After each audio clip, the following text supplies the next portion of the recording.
Difficulty has become a big aspect of video games. So much so that some video games are known for the difficulty alone.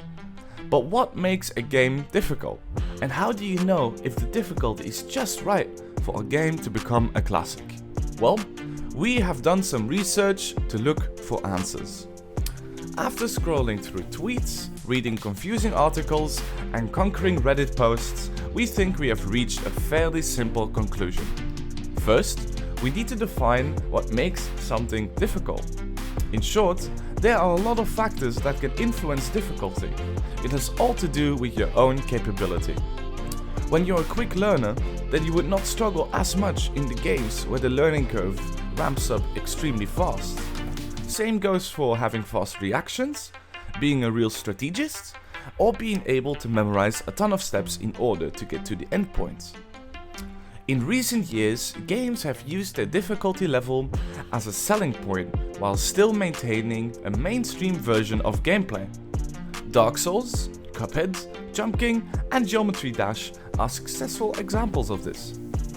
The challenging aspect makes it a more rewarding process for the player to play, while using the frustration of losing to fuel the wish of completing the challenge further.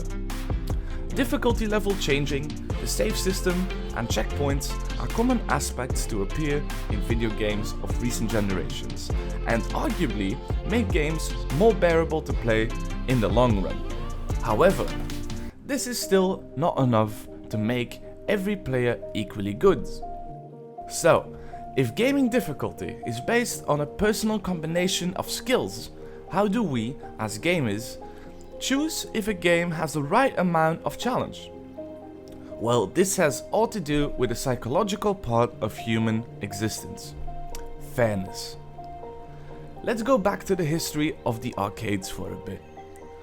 Arcade machines were made extremely difficult for a very simple reason. They needed to make money. The more a gamer would play the game, the more the play hall would earn. If this is true, then why didn't gamers just quit? Because they felt like they were so close, and even more importantly, they lost fairly to them. Your brain is irrational. As long as you think you are close to winning, you will likely play again. That doesn't mean that games have to be fair, they just have to look fair in the eyes of the gamer.